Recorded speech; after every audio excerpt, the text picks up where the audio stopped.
Во рамки на новинарската фела избегнуваме да го користиме терминот лажни вести и тоа е како резултат на две причини. Првата е бидејќи препораката на Европската федерација на новинари, која што е најголемата асоциација која што обединува 300.000 медиумски професионалци на овој континент, вели дека не може нешто да биде лажно, односно не може нешто да биде вест ако е лажно само по себе. Значи тука веќе навлегува во самата терминологија дека наместо лажни вести би требало да користиме дезинформации, малинформации, погрешни информации.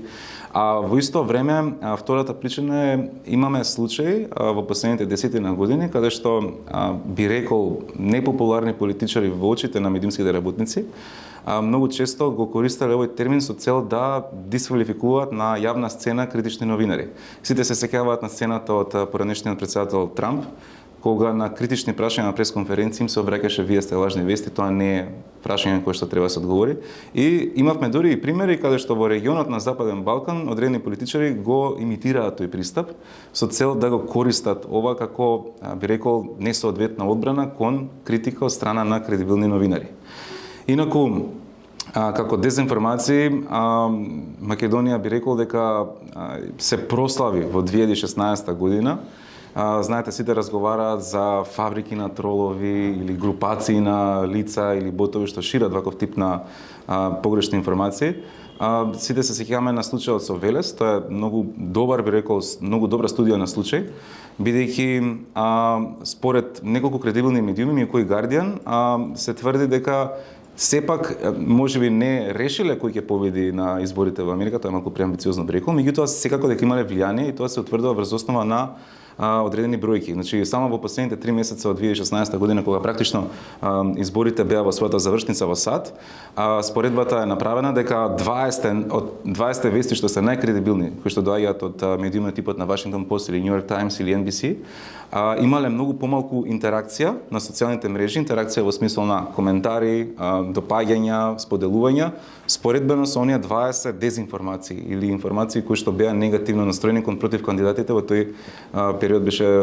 Хилари Клинтон. Што значи дека за жал кредибилните вистинските медиуми новинари во овој случај малку ја загубија битката затоа што тие 20 негативни дезинформации добар дел доаѓа од Велес, од Македонија.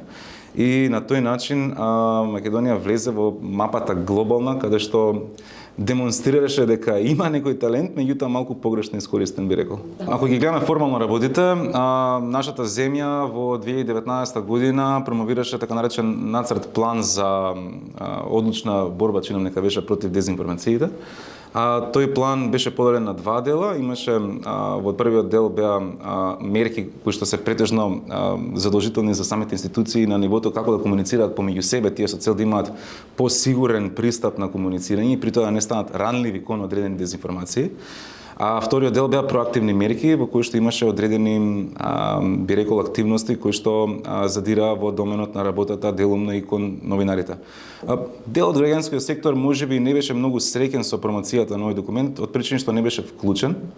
Затоа тоа би рекол дека е една научна лекција кога овој документ ќе биде ажуриран или кога ќе се подготвува нова потенцијална стратегија или план како ние како општество да се избориме со овој тип на негативни последици во нашиот контекст. Од исклучителна важност е да се вклучат и чинителите кои што работат на оваа проблематика со години. Секако тоа не се само граѓанските организации, тука има и академски, би рекол, потенцијални капацитети, бидејќи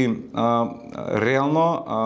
еволуцијата на начинот на кој што се шират, на начинот на кој што се продуцираат, посебно земајќи во предвид дека веќе постојат десетици, ако не стотици комерцијални платформи за вештачка интелигенција кои што може да придонесат кон репродукција на овој тип на содржини, ни говори на нам дека едноставно одговорот во решенијата како да станеме по одбранбени, односно како да станеме поотпорни на овој тип на негативни последици е да работиме заедно на ниво на сектори, меѓутоа и на ниво на земји би рекол. Затоа што нашата земја не е единствена која што се соочува со оваа проблематика и затоа и Европската комисија размислува на регионални пристапи. Практично овој наш план што владата го промовираше во 2019 година е на еден начин дериват од акцијскиот план за борба против дезинформација на Европската комисија, кој што секоја година се надополнува и ги следи модерните трендови и текови како да земјите членки на ЕУ станат поотпорни кога станува збор за дезинформациите, посебно оние тенденциозни кои што служат практично да ја подкопаат демократијата, меѓутоа и да ги представат оние кои што ги имаат добиено гласовите на граѓаните на избори, дека не е начин се некомпетентни или не е начин немаат капацитет и на тој начин да влијаат и на уривање на демократските принципи во едно општество.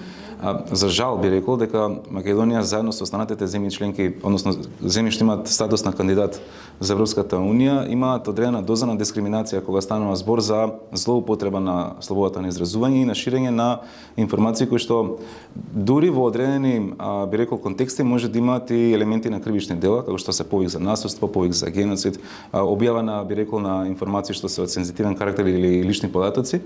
Кај нас да речеме механизмот за правно постапување на тие појави е малку комплицирано од аспект што немаме подпишано договори, не само ние, туку целиот Западен Балкан, со големите провајдери на овие услуги, кои што се Facebook, кои што се TikTok, кои што се Instagram и останатите популарни мрежи. И тоа значи дека кај нас, да речеме, според протоколите што се би рекол и прилично застарени, бидејќи последен пат кога го разговаравме со надлежните институции, увидовме дека тие протоколи им се од 2013, 14, 15 година, значи во услови кога дел од овие платформи што предмалку ги спомнав не ни постоја воопшто, и тие имаат некоја привилегија да кога ќе се обратат до администраторот, да речеме за Facebook имаме една канцеларија во Загреб што е надлежна за овој регион, другата што е надлежна во Ирска, во Даблин. На еден начин одговорот од таму може да не дојде воопшто, може да дојде доцна и како последица на тоа се охрабрува ваков тип на комуникација која што понекогаш штети на корисниците и на самите граѓани. Додека ние го разговараме тоа, земјите членки на ЕУ и самата Европска комисија покрива сериозни правни инструменти, каде што доколку не се смени одредена политика на овие социјални мрежи да имаат поголема одговорност и да ги смени своите алгоритми како тие постапуваат, тогаш тие се соочуваат со огромни суми кои што може да ги платат како штета за нанесување на, би рекол, штета во јавниот дискурс при користење на истите. Одредени земји дури размислуваат да ги забранат. Јас лично не сум поборник на тоа, бидејќи сметам дека со секоја забрана се на еден начин стимулира да има сива зона на користење на останати платформи што можеби и не се подобри од првичните, но верувам во тоа дека ако Македонија, на пример,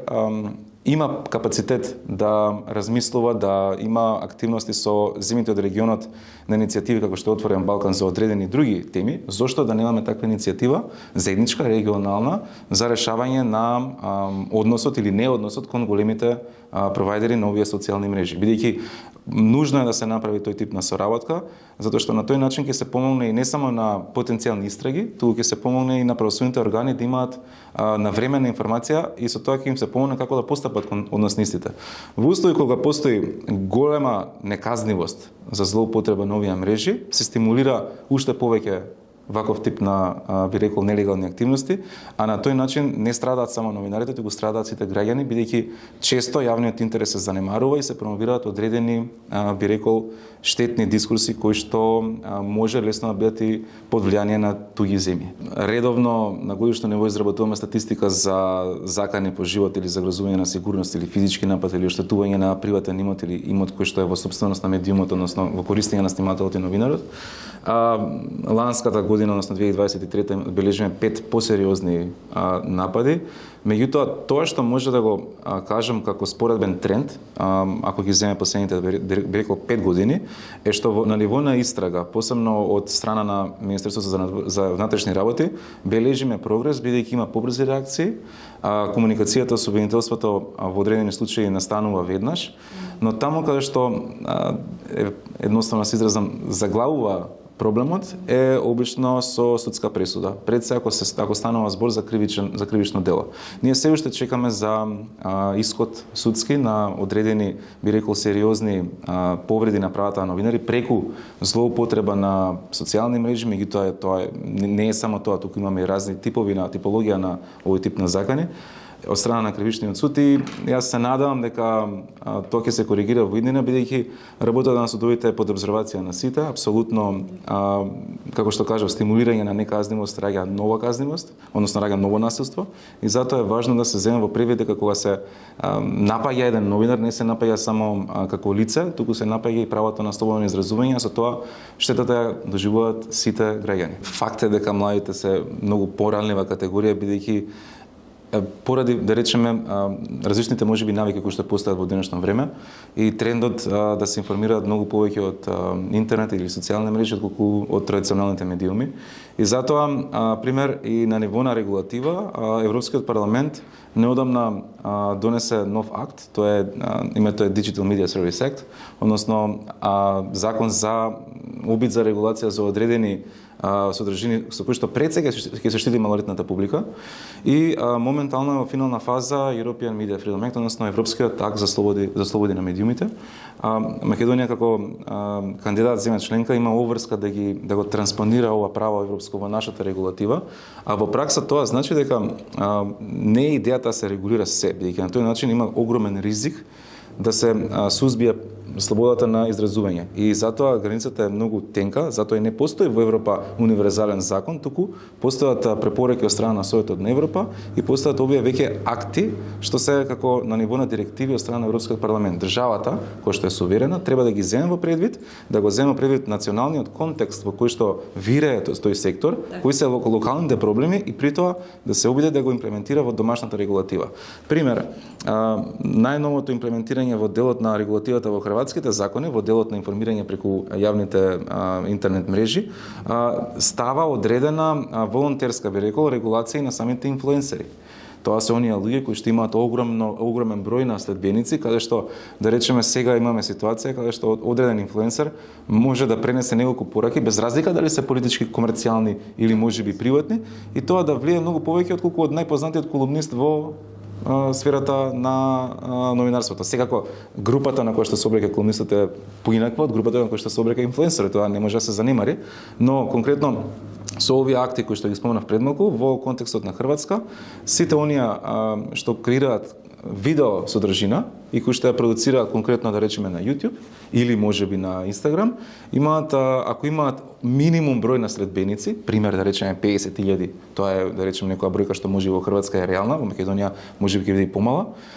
имаат обврска да се пријават со своите лични податоци до регулаторот со цел поради две причини. Прво, во случај ако тие промовираат штетни производи, да речеме некои непроверени антибиотици или некои проверени лекови за слабење или чаеви за разни, речеме, ситуации кои што едноставно не се одобрени од јавни установи, но тие наоѓаат начин да ги промовираат, понекогаш, не секогаш нормално, и на тој начин може да се загрози здравјето на самите корисници. Затоа имаат обврска да се регистрираат во регулаторот, да се знае дека тие ако промовираат нешто ќе се знае кои се и на тој начин да одговараат, но од друга страна и да ги плаќаат даноците кои што ги генерираат преку рекламирање на одредени производи. Јас сум многу убеден дека Македонија нема може да го заобиколи овој момент на правила на игра и дека во многу брзо време ќе имаме новитети во овој дел исто така. Сега навлегуваме веќе во делот на формална кампања, иако кампањата неформална започната уште пред известно време. Доволно е само да ги земете изборните програми кои што ќе бидат ветувани на гласачите и после една година да ги споредите со резултатите и да сватите колку тие биле нереални ветувања на граница со лаги. Да, нормално прстот не може да се впери само кон нив. Меѓутоа, многу често дел од публиката вели дека тоа се новинарите. Јас не би се сложил. Нормално не сите новинари се професионални за жал. Меѓутоа не може стилот на непрофесионална работа на 5 или 10 индивидуи да го валка имиџот на јадници. И затоа сакам да укажам дека да, имаме доза на самокритика и во самото здружение на новинари дека од нашите примери 1050 членови можеби не сите се перфектни, меѓутоа сепак генерално перцепцијата на новинарството и на медиумите полека во Македонија се подобрува и тоа навистина е добро за самиот демократски амбиент. Од друга страна, Извинете, следат избори. следат избори, тоа сега да го кажам,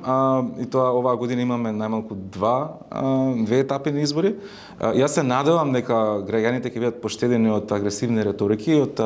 настапи на кандидатите кои што можеби ќе подгреваат непотребна тензија. Сметам дека Македонија тоа треба да го остави во минатото. Веќе верувам дека сме еволуирале во малку посериозно општество и треба да се земе во предвид дека самите политичари или лидери на политички партии кога имаат пристоен однос кон публиката, кога имаат добар наратив, кога користат литературен јазик, без разлика дали е тоа македонски, албански или некој трет. А на тој начин ги мотивираат и своите следбеници, своите приврзаници во политичките партии да го следат тоа, би рекол, добро однесување. Но, ако го имаме обратниот ефект, тогаш прашање на време кога некои следбеници на тие партии што се долу, сакајќи да се истакнат, може да направат нешто за што потоа ќе зажалат. Затоа, сите што имаме пристап до јавноста преку нашиот говор, треба да бидеме одговорни прво пред себе, второ пред сите останати на кои што се обраќаме, бидејќи тоа е единствениот начин да пренесеме нешто од кој што останатите ќе имаат позитивна порака и искуство.